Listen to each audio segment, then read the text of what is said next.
Bem-vindos, sejam muito bem-vindos ao canal da Baronesa Rita Cunha, com a série e o tema Covid, mito, medo e superação. Hoje o convidado vai falar a respeito de UTI, Unidade de Terapia Intensiva. Então a gente vai ter um papo e ele vai falar sobre isso. Antes, eu gostaria que você se inscrevesse no meu canal, né? Compartilha. A partir de hoje eu trago uma novidade.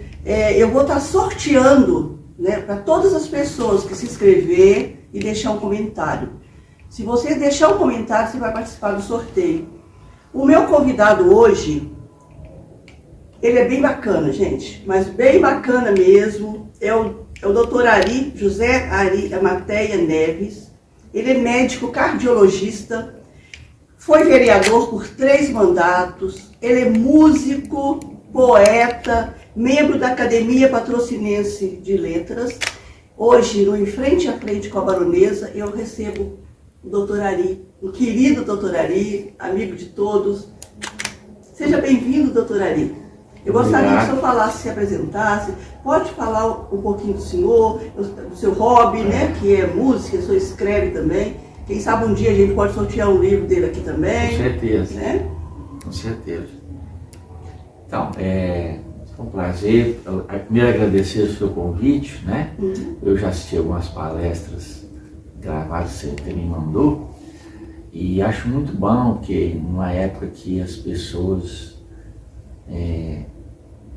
de muita comunicação, né, Liz? De muitos veículos de comunicação, mas nunca vi tanta solidão, né? As pessoas fazem de conta que conversam, né? Está muito impessoal e a gente não sabe direito, elas não se abrem. Então, com essa pandemia veio agravar muitas doenças mentais, muitas tristezas, muitas depressões, muitas carências, né, que afloraram. Então, tudo que é possível comunicar, levar informação, né?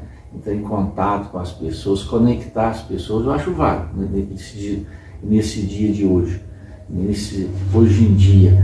E especialmente quando tiver muita fake news também, muita coisa errada. Então, sempre que a gente puder mandar uma mensagem mais abalizada, verdadeira, correta, ajudar as pessoas, né? Contribuir para o bem, para o próximo, eu fico feliz por isso. Eu agradeço, doutor Ari. E se você quiser falar do seu hobby um pouquinho, antes então, de eu moro aqui em Patrocínio já há 25 anos, sabe? Há 25 anos eu sou paulista, né? Me formei em Brasília e depois lá eu conheci minha mulher, né? Minha esposa. E depois eu influência mineira, eu vim conhecer uma irmã dela que morava aqui antes da gente se casar. Eu gostei dessa região, né? E me interessei em vir para cá. E acho que eu fiz uma boa escolha, não me arrependo. Acho o povo mineiro um povo acolhedor e o povo até acha que eu já mineirei, né? Eu acho que sim. Eu já sou quase que um mineiro original aí. Eles me chamam de muito caipira, muito jeitão de mineiro, mas eu acho legal o jeito mineiro de ser, né? Existe uma mineirice, uma mineralidade, né? Isso é muito bacana, né? Mas, então eu fico feliz por estar aqui. E dentro da minha área, né, eu sou cardiologista, também sou intensivista, né, eu fiz residência em terapia intensiva e já trabalho há muitos anos, né, nessa área. E nessa pandemia, né, falou-se muito em UTI. Por quê? Porque a doença é uma doença viral, como outras tantas, mas com uma peculiaridade, ela é muito transmissível, né? Ela é muito contagiosa e ela tem uma segunda fase ali, que ela inflama os pulmões. Então, o órgão de choque, né, da Covid é o pulmão. A pessoa morre pelo pulmão. O pulmão inflama, pode inflamar 10%, 15%, 30%, 40%, 50%, 90%, até 90% eu já vi. E a pessoa pode não aguentar. Então, acima de 50% é um paciente que já quase não dá conta de ficar na enfermaria.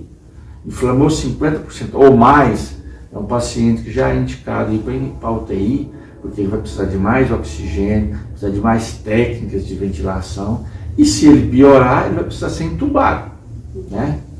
que hoje em dia as pessoas até temem ser entubado, né? Ah, mas entubar não pode. Não, se precisar vai ser entubado, porque tem uma hora que ele não aguenta mais, né? Ele precisa ser sedado, né? Precisa ser relaxado assim e que o aparelho ajude ele a respirar. É uma respiração mecânica, o respirador, né? Para ajudar, né? O Respirador ventilador que vai mecânico. conseguir isso. Então, essas coisas acontecem na UTI. Graças a Deus, né, Rita, que a nossa UTI de Covid hoje é praticamente vazia, né? Anteontem, não sei hoje, que eu cheguei lá, não fui lá, mas anteontem tinha 4 pacientes, sendo que só um de patrocínio, 3 é de fora. Está atendendo a região, né, também, Tá né? atendendo Agora, a região. né? Porque antes não tinha jeito, né, doutor Ari? Então, assim, nós estamos aqui em patrocínio, realmente está uma defervescência, né? Está diminuindo os casos novos e está aparecendo mais casos mais mansos, né? No início tinha os casos mais graves, né? Quando encheu a UTI. Um dia eu cheguei no pronto-socorro, tinha 11 pessoas entubadas ali no pronto-socorro. Que isso, muita gente. É uma loucura, né? O pior é que você o corria médico pra falou, lá. doutor, aí, olha para você ver aí, isso é uma medicina de guerra. E não tem nem jeito nem de andar. As macas, uma do lado da outra, tinha que revirar uma maca para poder passar. O sofrimento de todos, né? Então aquilo ali era uma loucura. Daquele tempo para cá, praticamente tem um mês que aquela unidade lá de Covid do pronto-socorro, ela está vazia, né? Então, esse é o lado bom da história, e a gente espera que essa pandemia passe, né? Nós vamos ter que conviver com ela, mas nós vamos administrar esse novo mundo que nós estamos vivendo hoje, né? Vamos ter, né? Um novo mundo, né? Esse novo modo de viver, a gente vai ter que se adaptar, né? Essa nova modo de realizar, de se relacionar. E assim a gente aprende, né? A gente supera, né? O ser humano supera. Eu fico feliz por isso. A gente acha que não vai dar conta, dá, né? Tudo a gente vai se superando, vai aprendendo e se improvisando. E o brasileiro é muito criativo, né? Um dos povos mais criativos, solidário. Então a gente acredita nessas qualidades do brasileiro. E o mineiro é tão danado, né? Porque a gente já viu muito caso aqui em Patrocínio, né? Que ele vai lá, ele fica lá e mora lá dentro. A gente pensa que não vai sair nunca mais. Você falou do medo. Por isso o tema, né? Covid, mito, medo e superação. É um medo que nós temos. Antes, o medo de contaminar e o medo durante o tempo que está doente. E aí vem depois, né? As doenças silenciosas, que é problemas pulmonares, sequelas, né, na parte motoras, né? Então, é muita coisa. Doutor Ari, e tem sido difícil a parte emocional dos intensivistas da UTI nesse período todo? Agora está mais tranquilo? Rita, agora está mais tranquilo, né? A gente praticamente está de boa, vamos dizer assim. Mas no início existia um medo já até da gente se contrair a doença, né? Não tinha vacina, né? Eu sinceramente, aqui em Patrocínio teve época que estava faltando até EPI, né? Aquelas máscaras que descartavam, aqueles jalecos, as coisas, luva, máscara, o capacete, tudo era meio descartável e o consumo estava até faltando, né? Como faltava aí por aí afora. Então, essa dificuldade que nós passamos, né? As pessoas se adoeceram, muitos morreram, né? Conheci médicos que morreram, conheci enfermeiros. Então foi mais difícil. Depois que houve a vacinação, você vê que quase não adoeceu mais. Você não vê falar que nenhum enfermeiro ficou doente. É uma coisa ou outra, né? Um ou outro que parece que pegou de novo. Mas assim, no geral a gente ficou mais feliz porque eu acho que mostrou que realmente a vacina protege. O senhor é responsável pelo quadro clínico da UTI e soube também que o senhor é responsável pelos residentes também? Então, eu que ajudei a fundar, né, a UTI, né? Estou lá desde o primeiro dia, há 17 anos. Nossa, muito nós tempo. Fundamos a UTI geral, a UTI que tem lá. Agora depois, recentemente, de um ano para cá, teve a UTI Covid, né? E eu particularmente, eu já tinha chegando aos 60 anos, eu não quis ir para lá não. Eu fiquei só na UTI geral, até porque não adianta... Menos risco, né? E também não adianta cobrir um santo e cobrir outro, né? Então, teve um colega que foi para lá, uns colegas que foram para lá e eu fiquei continuei na UTI geral, não é? E então eu sou responsável pela UTI geral e também sou responsável, sou preceptor dos médicos residentes. Aqui nós temos uma residência de clínica médica, né? São 6 residentes e que nós credenciamos a Santa Casa ao MEC, né? Então nós passamos a coordenar o programa de residência médica da Santa Casa. E a Santa Casa, Rita, é um hospital muito bom, né? Tem dificuldade como outros têm, entendeu? Mas é um dos hospitais melhores que eu já trabalhei. Eu também gosto muito da Santa Casa. Por ser filantrópico, dar as condições que ela faz, você nunca viu escândalo lá dentro, é tudo limpinho, arrumadinho. Pessoas que vêm até de Brasília, assim, médico, assim, elogiou a qualidade do serviço, ficou admirado de ver da qualidade que a gente presta dos trabalhos. Então a gente fica feliz. Eu acho que, eu sempre falo o seguinte, a Santa Casa é uma das vitrines de patrocínio, né? Uma das obras-primas, uma coisa que nós podemos nos orgulhar. Temos, né? que orgulhar com muito carinho. Até uma história bonita, né? Tem mais de 80 anos prestando serviço à sociedade. Profissionais que te atendem desde o início até o fim, né? Tá ali com o maior carinho com você.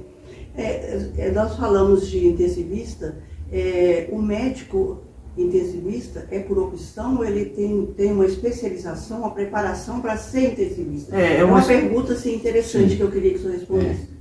É uma especialidade médica, né? Embora assim, houve uma carência de médico, que faltou médico para todo lado aí, e a gente estava pegando quase que a laço, a gente não estava escolhendo, né? Não estava nem exigindo. Com a laço é mineirês, né? Então assim, agora sim, mas é necessário uma preparação, né? O médico intensivista, ele trabalha com um paciente crítico, né?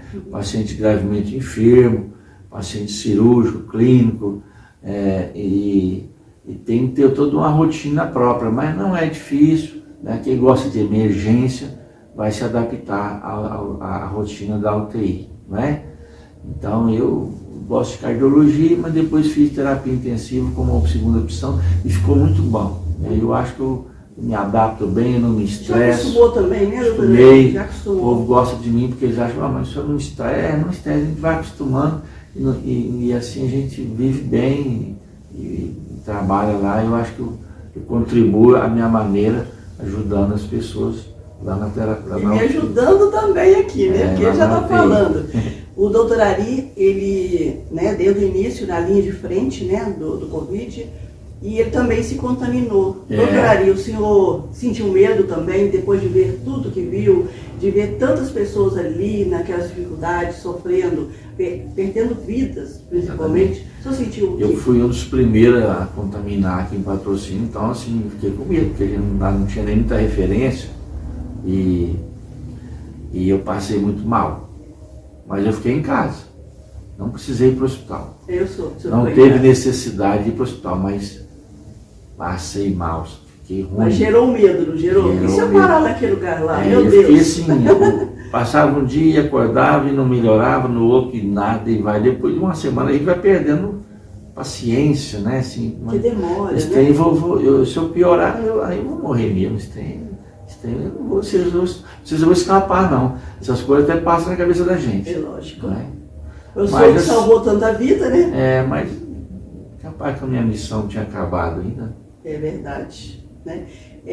Como que é feito? Qual o protocolo que vocês usam para amenizar a tensão entre a equipe da UTI? Porque durante tudo isso você vê tudo lá dentro, né? A pessoa chega uma hora, né? E tem até uma outra pergunta, já que o senhor já está falando muitas coisas para mim, está me ajudando, eu te agradeço muito, eu sabia que ele ia ser muito generoso. Como que funciona? É a mesma equipe que estava no início, já tem mais de 1 ano e meio isso, né? É a mesma equipe que estava no início, ou vocês fizeram um rodízio por conta do emocional, do estresse? Aqui em Patrocínio praticamente ficou 2 equipes, a equipe do Covid e a equipe da UTI geral, né? Mas a enfermagem ela acaba que rodizia, sabe? Né? Eles não têm opção de ficar fixo, não. Aí a única dificuldade maior é que assim, no Covid era mais restrito, você tinha que ficar sob máscara, aquelas proteções o dia inteiro, é um ambiente mais carregado, mais pesado. Então, assim, na UTI geral, assim, é mais ameno, né? Vamos dizer, mais frouxo, né? Mais manso, você sai, toma café, entra, volta, só de máscara, não tem que usar parede, só usar o nosso uniforme, o jaleco lá, pronto, não tem essa preocupação. Então a gente fica num ambiente mais gostoso, não é? Mas assim, é o que há, né? A realidade é essa, nós temos que manter, né, os protocolos. Na UTI Covid tem os protocolos mais rígidos, nós temos também, mas é menos rígido, né? Inclusive, por exemplo, na UTI Covid não tem visita. É isso que eu ia reclamar. Não tem visita, o familiar não vê o doente, só vai ver, só tem que sair de lá, ou vivo ou morto. Agora, na UTI geral, como a nossa, nós já liberamos visita. Então, hoje vai um familiar lá dentro, em todos os leitos, olha lá, conversa, e o médico presta informação ao vivo lá, né? Mas um tempo atrás também, nós proibimos as visitas lá por conta que o Covid está atacando muito ainda, e a comissão de infecções hospitalar decidiu cancelar toda a visita, inclusive na enfermaria. Mas agora nós já voltamos e nós já temos as visitas. Hoje mesmo já conversei com os familiares, entendeu? Quando a gente dá alta, a gente orienta e tudo, e as pessoas ficam melhor, porque ver o parente assim é uma experiência insubstituível. É insubstituível. Então, assim, a família fica louca para ver o doente como ela vendo. Então, assim, nós temos essa opção de relacionar com o familiar, mais do que a UTI Covid.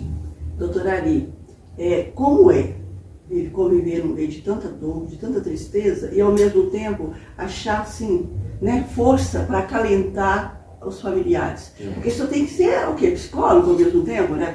Não, a gente tem até uma psicóloga lá que nos ajuda, né? A UTI ela é uma especialidade, né? Na sua rotina ela é multiprofissional, né? Então tem fisioterapeuta, tem fonoaudiólogo, psicólogo, né? O médico, o enfermeiro, o nutricionista que vai lá nos auxiliar. Todo dia essa turma passa lá, né? Mas sabe, Rita, tem uma coisa interessante, que não é só o Covid, né? A experiência que a gente tem de UTI é uma experiência mesmo assim, de quase morte. A pessoa entra na UTI, ela já fica com medo de morrer. Então, assim, é um paciente grave, né? Ali é alta chance de morrer, então, e você tem que dar notícia para a família, né? Agora mesmo, ó, tem 15 minutos que eu saí de lá e eu internei uma paciente, olha só, nova ainda. Em 2018 ela teve um AVC que pegou de um lado do cérebro. Hoje ela teve outro que pegou do outro lado. Sério, doutora? Então, assim, e tem que falar para a família, 2 filhos lá, mas doutor, como é que vai ser, né? Então você tem que passar a mensagem, não tirar a esperança das pessoas. Já custou acostumar com a outra. Não tirar a esperança, mas ela andava de andador, ela falava, ela se arrastava, e agora ela tem chance de não acontecer isso mais. Então assim, mas a gente vai, e esse tempo que está lá também, as pessoas vão se adaptando, né? É o tempo que a pessoa vai aceitando, né? No início você fica revoltado, você nega, você não aceita, mas depois o tempo vai acabar. O tempo vai, ele ensinando, ajuda a gente, ensina, o tempo vai ensinar que a realidade vai ser aquela, a gente tem que aceitar, a gente tem que lutar daquele jeito e pronto, final, não é? A aceitação é a última etapa, né? Que vai acontecer. A mesma coisa você dá notícia que o paciente está com câncer, né? Ele não sabe, o doutor fez uma biópsia aí, está aguardando o resultado. Aí chega lá e doutor, olha aí para mim, o que deu aí, né? Nossa, isso é muito triste. É muito difícil para quem ouve e para quem tem que dar notícia. Então, assim, a gente tem que aprender. E na UTI a gente está sempre dando notícia ruim, né? Dá notícia boa e notícia ruim. O tempo todo, né? Fazendo isso. E a gente procura fazer da forma melhor possível, né? Olhar, assim, perceber os casos e dar notícia. Dar notícia ruim da melhor forma.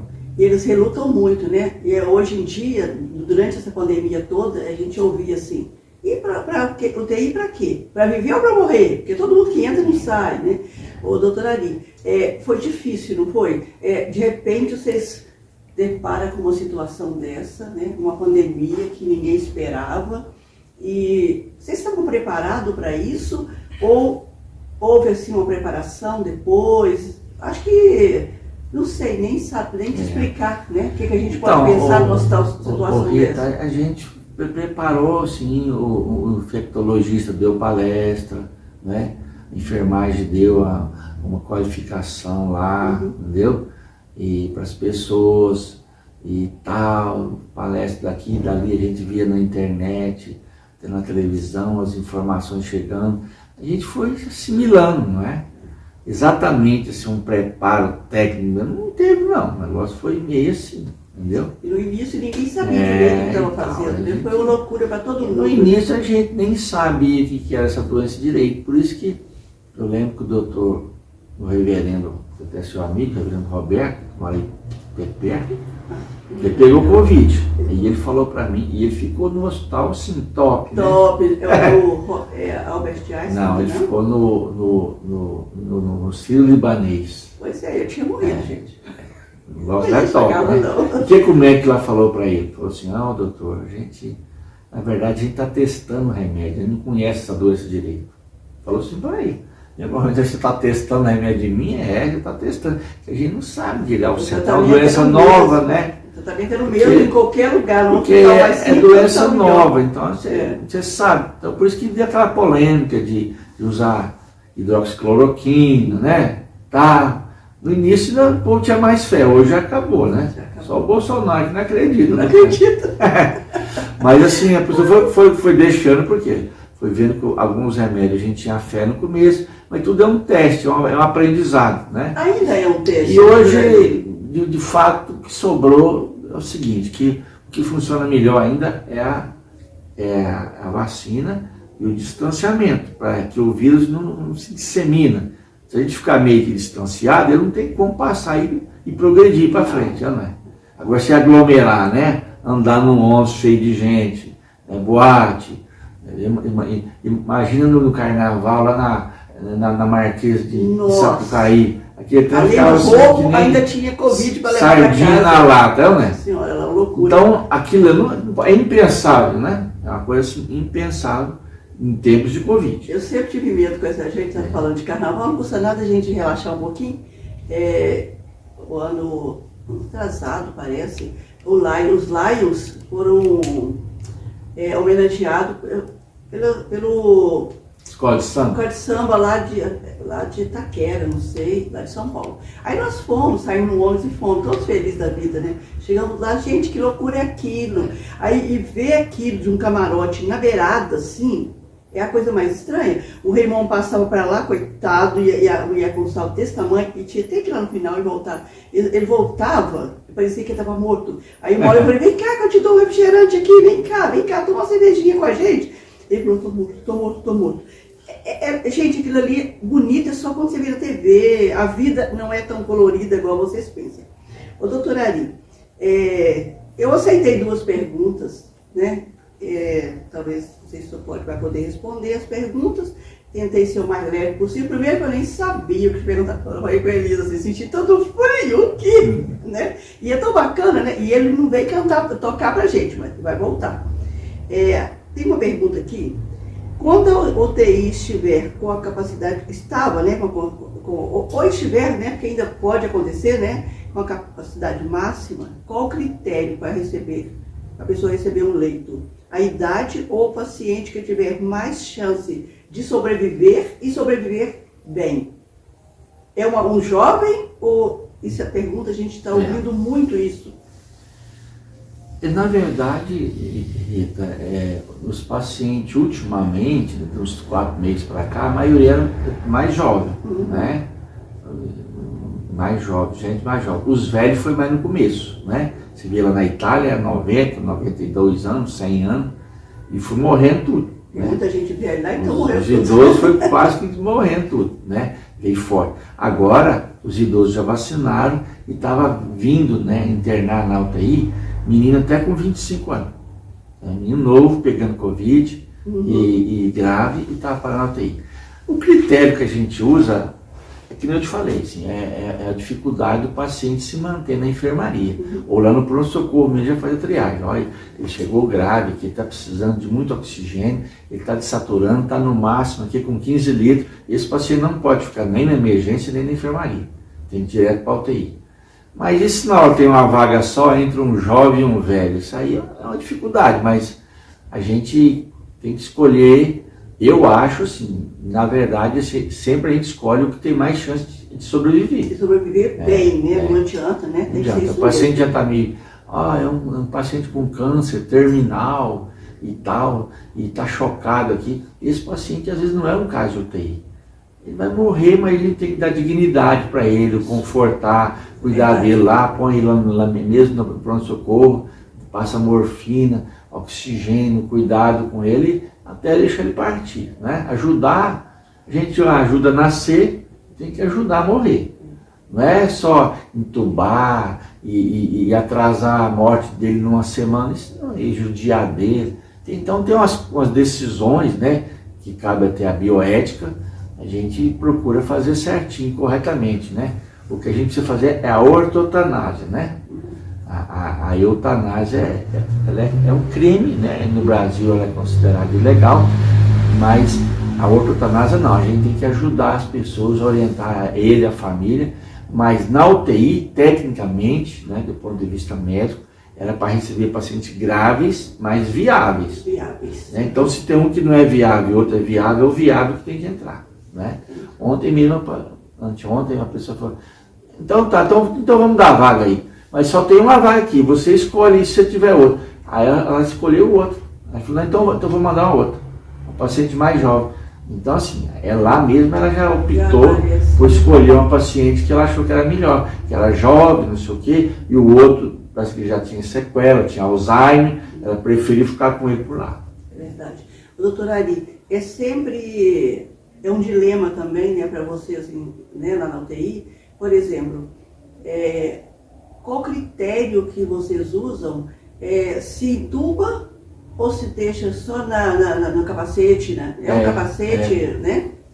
Não, a gente tem uns critérios. Uma máscara de oxigênio, né? A gente tem os critérios técnicos, entendeu? A gente tem umas relações, a fisioterapia tem relação FO2, entendeu? PO2. A gente tem uns critérios assim, a gente percebe quando a pessoa está em falência mesmo. E aí é a hora de entubar. Às vezes não é bom deixar passar da hora, senão você vai deixar até o final aí da zica, não é? Então tem a hora certa, tem critério. Nós temos critério de intubação e tem critério de extubação, né? Nós temos lá os nossos critérios. O paciente tem que estar alerta, tem que estar isso, tem que estar aquilo, não pode estar chocado, tem que estar em boas condições, entendeu? Está controlada a infecção, coisa e tal. Aí a gente vai e extuba o doente. Enquanto ele está entubado, a gente às vezes ceda ele para dar o conforto, né? A sedação é simplesmente para dar o conforto ao doente, para ele não agonizar, para ele acomodar, ele não sofrer, né? Diante daquela situação. E já é mais agressivo, né? Quando, por exemplo, a pessoa não está bem, ainda vai entubar, já cai um pouquinho, né? A chance da Mas a intubação, ela salva as pessoas. Salva. Rita, os primeiros UTIs nasceu na década de 50 ainda. Você estava nascendo na olha UTI também. Olha só. Quais foram os primeiros intensivistas? Os primeiros intensivistas eram os anestesistas. Então, depois da Segunda Guerra, tinha tanto mutilado, chegava nos Estados Unidos, com aquele soldado tudo arregaçado, né? E foram operados e coisa e tal. Então, cirurgias grandes, cirurgia de urgência. E eles foram. Né? Anestesia, o paciente anestesia longa, prolongada. E os próprios anestesistas foram desenvolvendo os ventiladores para manter o paciente mais tempo depois da cirurgia. Então, os intensivistas eram anestesistas. A anestesia nasceu, a terapia intensiva nasceu da anestesia. Né? Mas ela foi criando forma, criando corpo, e hoje ela é uma entidade própria, com características próprias. Né? Então, assim, mas, olha, depois que surgiu as primeiras UTIs, a mortalidade assim, caiu assim, assustadoramente. Que bom, né? O infarto que matava assim 70%, hoje mata menos de 5%. 5% que infarta hoje morre. E a gente tem os cuidados de terapia intensiva, salva as pessoas. Se tem uma arritmia grave, você tem recurso para você controlar uma arritmia. Se o paciente está lá agoniado, com falta de ar, você entuba, ele põe no ventilador, cuida dele direitinho. É um recurso a mais. A ventilação, esses aparelhos, mecânica, essas coisas, salva a vida. Né? Isso salvou vida e continua salvando. Só que assim, com a VNI, essa ventilação não invasiva, reduziu assim, em 70% a possibilidade de entubar. Então, com a VNI bem feita, como nós estamos fazendo, inclusive com esse capacete helmet aí, e você diminui a intubação. Se não fosse ele, você tinha que entubar mais gente. Mas tem mais chance também. Então, é tudo isso aí. Doutora Ari, foi um momento, foi um tempo difícil, está difícil ainda, mas vai melhorar. Eu acredito que vai melhorar, mas eu penso que os profissionais da saúde estão exauridos nos hospitais, estão cansados. E outra coisa, mas também tem uma vantagem, eles vão sair com a experiência de tudo isso, de uma experiência assim, muito grande. A gente, Rita, a gente sofre de todo jeito, não tem como, mas eu digo que não é só os médicos, né? É o pessoal dos hospitais, por exemplo, eu tenho 2 anos que eu não tiro férias. Eu comprei um pacote para viajar, eu não pude viajar. Não dá para viajar, né? Então, como é que faz? Meu filho viajar. Já é um sofrimento, né? Viajar para onde? Mas a gente tem que ficar firme, porque eu também, eu comprei um pacote, eu ia viajar, eu gosto de viajar nas férias, mas também não teve jeito, entendeu?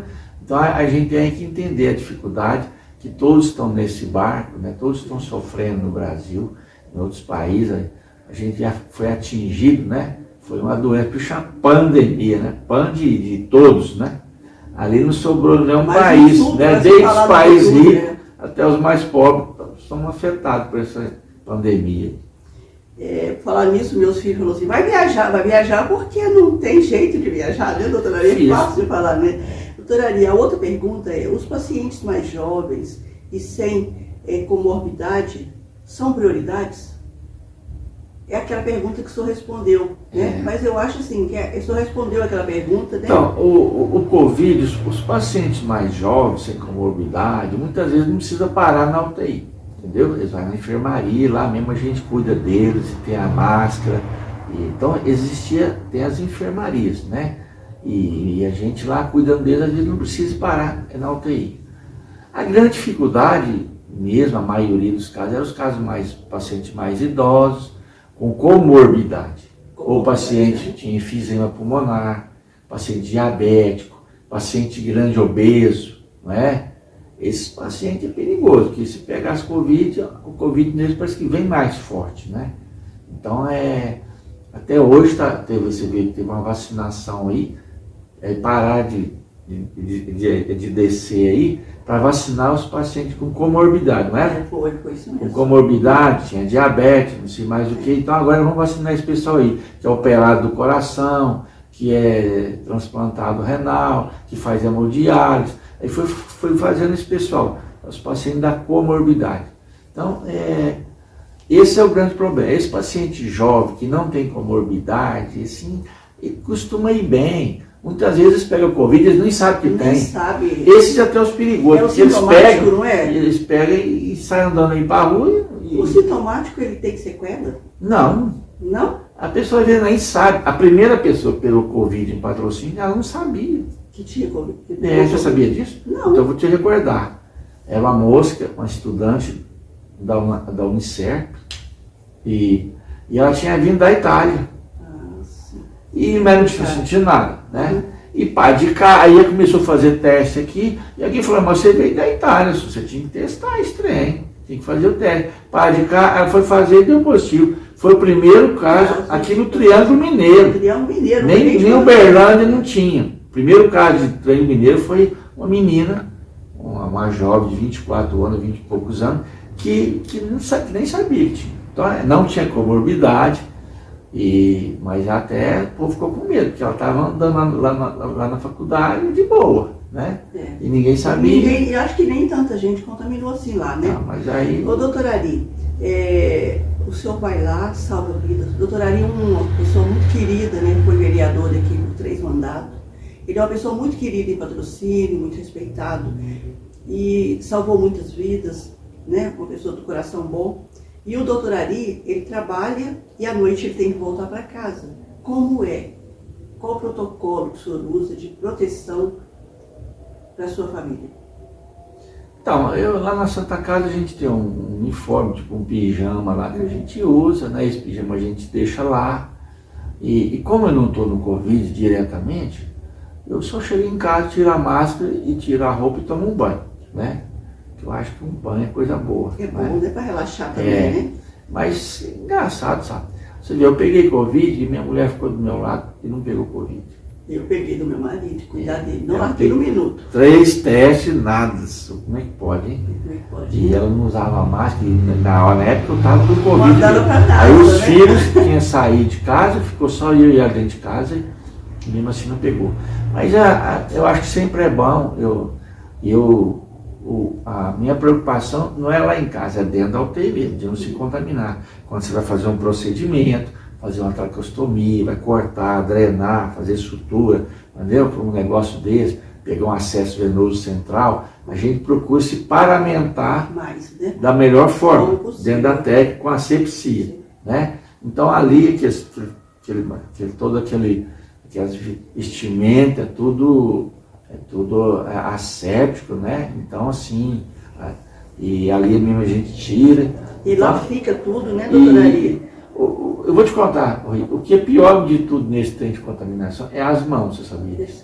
Você tem que lavar a mão, né?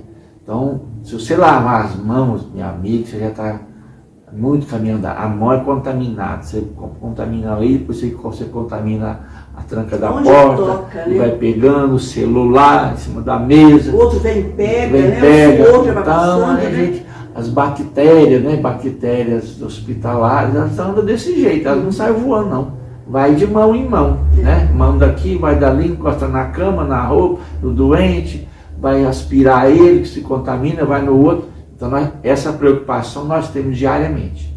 Isso não cessa, né? Preocupação com o medo de se contaminar e transmitir doenças, não só Covid, mas outras bactérias também. Hoje vocês perceberam que eu falei menos, né? Graças a Deus. O doutor Ari, muito querido, foi tão bom receber o senhor aqui. O senhor não terminou ainda não, só um minutinho. Foi muito bom, foi gostoso. Eu fiquei sentindo aquele frio à toa, né? Elias? Fiquei preocupada à toa, o senhor me deixou bem à vontade. Eu gostaria que o senhor deixasse, né, uma mensagem para as pessoas que, né, ainda tem, né, parente não TI, que o senhor disse que está pouco, mas que está aí com medo, tem medo de vacinar, tem medo de fazer teste, porque sempre pensa que está certo, que não existe Covid, que o Covid existe e ele mata, né? Ele te deixa assim numa situação bem complicada. E um conselho assim de cuidado para as pessoas que estão em casa. Se o senhor puder fazer essa gentileza. Então, Rita, esses tempos de pandemia, eu sei que você já entrevistou até psicólogo aqui. Eu acho que a gente tem que, o aprendizado que eu tive dessa situação, primeiro que nós temos que valorizar mais a vida, não é? Então, quem já pegou Covid, né, que vê a avó na greta, como diz o mineiro aí, a gente fica preocupado e sai com a lição que nós temos que valorizar mais a vida, né? Muitas vezes você está lá no leito de UTI, ali, meu filho, seu dinheiro não vale mais nada, sua não influência... Não tem rico nem pobre. Não tem rico nem pobre. Ali você está nas mãos de Deus e dos médicos ali.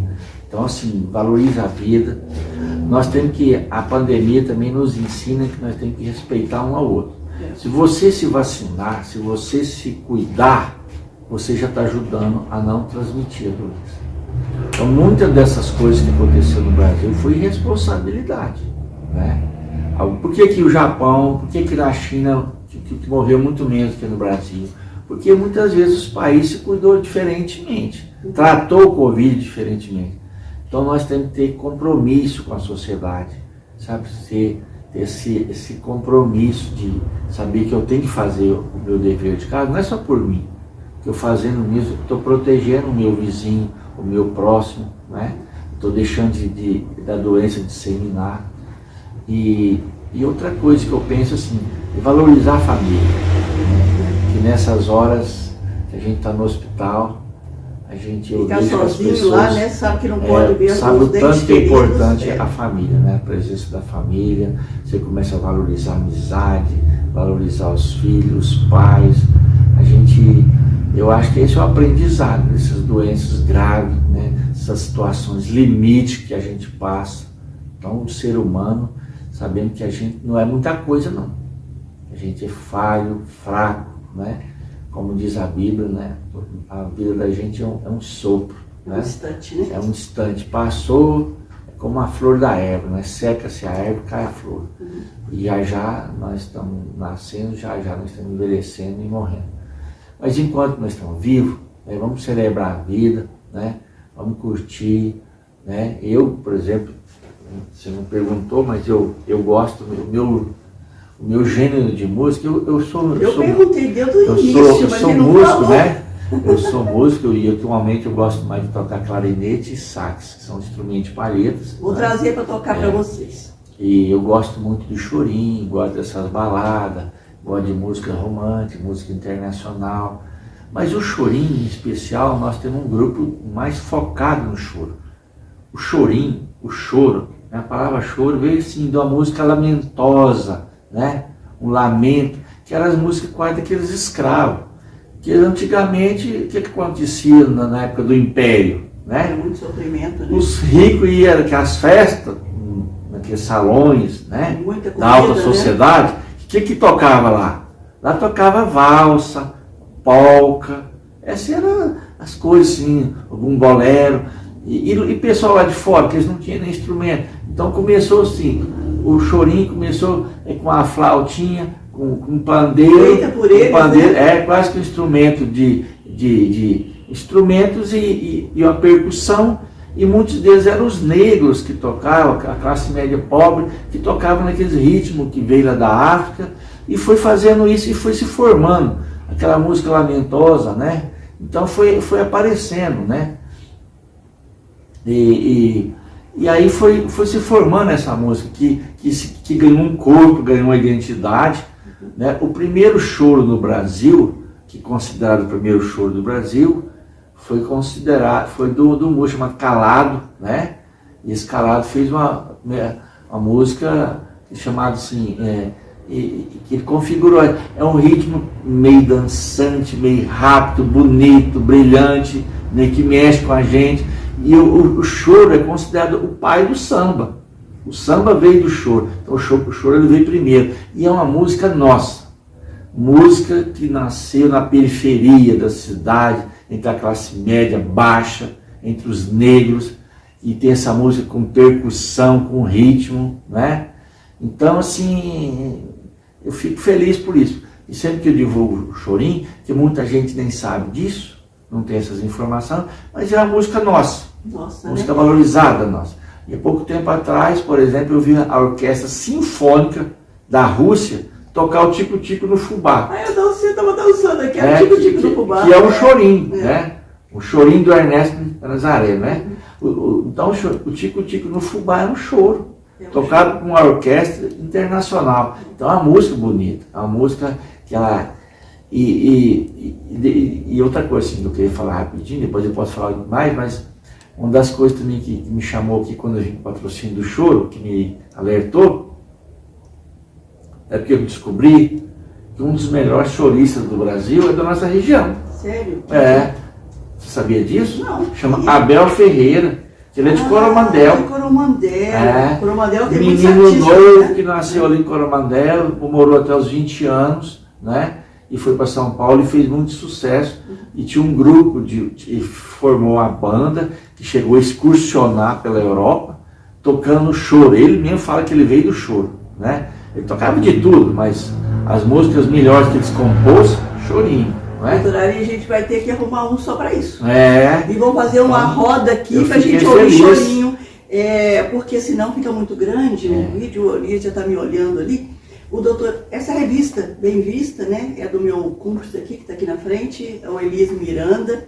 E eu vou estar enviando, né, para as pessoas que for sorteada no canal. Quem se inscrever e deixar um comentário, eu vou sortear a revista.